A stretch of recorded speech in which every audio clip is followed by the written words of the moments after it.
Hey, I thought I'd give you an update on my physio saga. So I ended up going to a doctor, the physician, this morning, and she checked me and she found something. She said something interesting. I always thought I had high arches, but actually I don't really have high arches. My mid arches are relatively high, but nothing to warrant the pain that I had.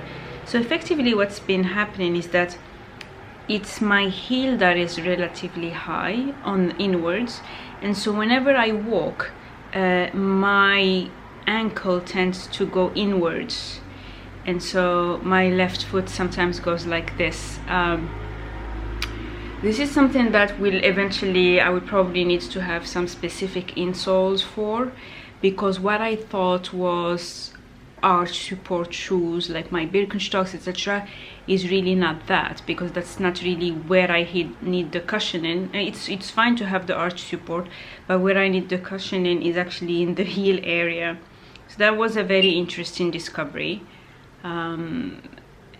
Now, I still did not get to do my MRI. I have to do it.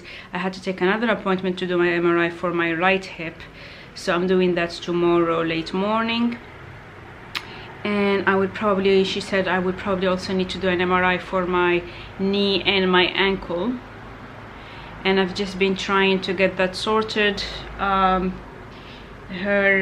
assistant is a bit... she's taken a long time. So I decided that I won't let that be a stopper. I'm anyway going to go to the appointment for the hip, and if the assistant was too slow and it means that I can't get the other scans in time to do it in the same session, it's fine. That means I will have to go again another day to do the MRI for the knee and the ankle. But it's daunting because I have to do so many things, but at the same time I'm not that annoyed about it, because I just feel like this is the first time probably in my life that I have pursued something so intently. I mean, it must be the second time, not the first time, if I'm honest, because the first time was for the ADHD thing, because they thought it was anxiety, then depression, then random insomnia, then, you know, all kind of things. And I had to just keep going and going and going and going until I had the proper diagnosis, and then I can tell that it kind of made a difference, right? And it just needs to have that right. And now I think for this it's the same, because it started with me saying, oh look, my glutes hurt and my hamstrings hurt, and then we started looking into that, and then we realized it wasn't, that was just a symptom, overcompensation. Started doing some exercises that made my lower back flare, but when we checked why we had the flare up, she said, no, actually your back is fine, it's pretty strong, so that's just overcompensation. And then we started peeling the onion until we reached my hip, and then we realized that I had a very big blockage in my adductor. Then we also eventually I started doing mobility exercises for my hip. Then we found that actually I had a deep injury in my abdominis transform something. It's my abdominal muscle, but the one that is very deep, which is why sometimes the pain would radiate towards the back. And I kind of always felt that my left side was a bit wonky, and I already told you this. I already said that I have a relatively hypermobile knee, and it overcompensates for whatever was happening on the right side. But actually the doctor was able to just, by doing the test, she kind of put some words onto that. So yeah, I think it's going to be still a few weeks. You know, these things take forever. So I managed to get one scan for tomorrow, but I have very, very low expectations from about the assistant's ability to quickly fit, like do the paperwork, so I can do all the regions in the one scan, because anyway I have to go to the machine in the machine. So I was hoping that I'd be able to just do all of them, but I don't think it's gonna be possible. So I told her, don't worry about it, don't stress yourself over it. we'll see where we get. So now I'm just, because I'm home and I have a day off, I'm just doing all the things that take a long time to cook. So this is effectively just a curry. I bought one pot. It's kind of like a jar of jalfrezi sauce, and I had this relatively old beef squares, so I cut them up in tiny pieces, and I'm just going to very slowly cook this until it's completely tender. So that's what I did. I just added water because I really want this to be very slowly cooked. So that's one.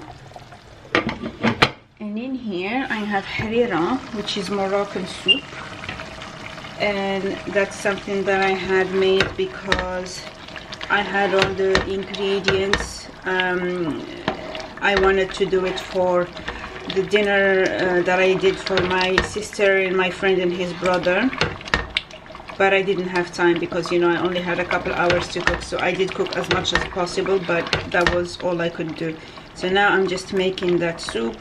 It's not supposed to be this thick, but I try to make it cook, to have it cooked a bit thick, because you see these bubbles, if they're a bit too high, then they just make a mess all over. So that's that. And maybe tomorrow I will make a risotto. And then I was thinking also, I have some very old potatoes. I was thinking of doing something that we call ma'kouda, which is effectively you make a potato puree and then you season it with parsley and like nice spices, and then you make it into buns which you fry. So I was thinking I'm gonna do that because I'm trying to like use up what I have, but also I know that when I'm working on projects, etc., it's so intense that I don't have time to cook, and at the same time whatever I order I don't enjoy. So now I'm just thinking, you know, if I make harira, I will have a bit today and maybe a bit tomorrow, but then I can freeze 2 or 3 portions for when the times get tough, because soup freezes well. Similarly for the curry thing, risotto also freezes well. Ma'kouda is just because the potatoes are so old and I really want to use them. So yeah. Hello, it's 7 p.m. 7:20. It's very smoky in my house because I just made a steak and there is a smoke everywhere. So I have my air purifier on, but it's burning my eyes anyway. And I'm also having a mini pizza. So I discovered this thing at Waitrose. It's a very small pizza. It's like when you get it out, it's the size of my hand, and it's because I always crave pizza, but then if I eat a whole one, I can't eat something else with it. So once I discovered this small pizza, although it's a little bit more expensive when you think about the weight, I actually realized that it allows me to eat something healthy-ish on the side. In this case, a steak, which many would argue is not healthy, but I actually need the iron content. Anyway, so I just restocked some vitamins. I got my super strength vitamin D. This is a 25 microgram. I had run out for a while. Actually, my doctor, the musculoskeletal doctor, asked me to do some blood tests yesterday, and one of the blood tests were about vitamin D. I also needed to do something about bone density. I'm still awaiting my results. Normally I always take vitamin D. I only ran out, I don't know, maybe like, oh, I didn't run out actually, I still have it, I just looked. So hopefully then by then that is my last plaster. Hopefully then I won't have any deficiency in the test. Iron, I'm always low on iron. I've never stopped taking iron, but even with that, they found that my ferritin is really borderline. There was a time when my ferritin was very like worryingly low and I had to take ferrous fumarate, but that's just how I am. So I'm gonna start again taking iron rich stuff. So I'm gonna have some lentils. I'll probably try to get some greens, very green leafy things in my diet, and obviously the steak. Zinc, I always take zinc, and then just another thing of iron. So that's what I have. I went yesterday. So yesterday, as I said, I had that session with the musculoskeletal doctor, and I'm just looking at the working diagnosis. Because you know it's important to get these things sorted. But for now, I have a working diagnosis, and it is I have a right hip labral tear or tear. So it's effectively torn, or chondropathy. This is a working diagnosis, which means that I will need another session and another session to confirm, but for now we're going off of that. And remember, 2 months ago I couldn't even move. Now it's been 9 sessions with the physiotherapist, and when they checked, I now have 50% mobility in my right hip. So imagine, with 2 months of physio, I'm still just at 50% of the range of motion, and it's extremely painful. I'm a bit concerned because when you have a labral tear, sometimes they just say we'll just do a few injections, and sometimes they go like, oh, let's go and do a mini surgery to repair it. So I don't know. Then I have 3 more things. So left patellar tendinopathy, that's effectively my left knee typically is swollen and the tendons are very tender. So that's the thing. So I will need to do a full assessment for that. And then I have some things in the ankle and some things in lumbar, but these ones are settling, so it's fine. But yeah, I knew I had torn something because the pain was unbearable, and you know you do 2 months and it's not improving, you know there's something more to it. But we're getting there. You know, getting a working diagnosis is better than you know, just waiting. That's my mini pizza ready. Cool. And I got a new little thingy from Cartier, because remember a few weeks ago I had bought my Cartier ring, which I had waited over a year to get.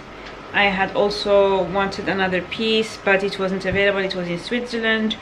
Well, my SA called me and she said, look, your piece is, she didn't call me, she WhatsApped me. I don't only respond to calls. And she said, look, your piece is here. So I went and I got it. I will film an unboxing maybe tomorrow. And while I was there, this smoke is really killing me. You know, this thing is working really hard. Look, normally it's a green line. Now it's like a purple line, very high. And if you check the information bit,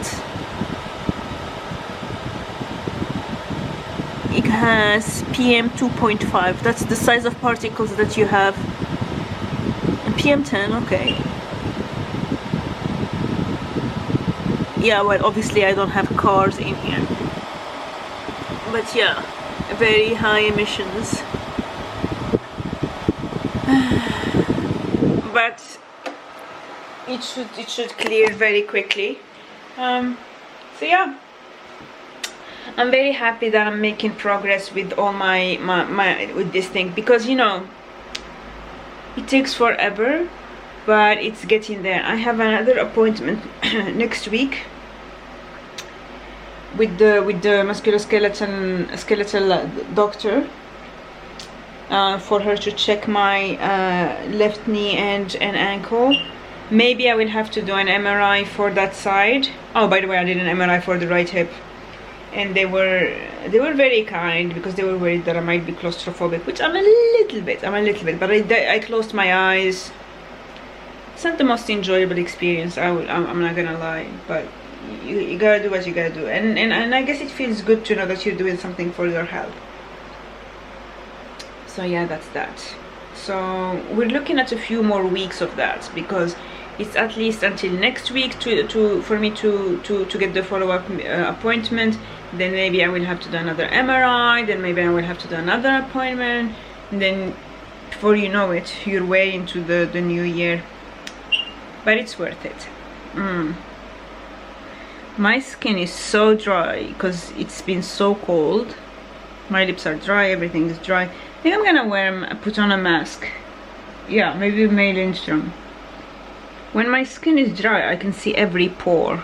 God, it's definitely dehydrated. I'm also gonna drink water because I'm seeing Natalia tomorrow and she's going to tell me off. She can always tell when I haven't been drinking, and I haven't been drinking.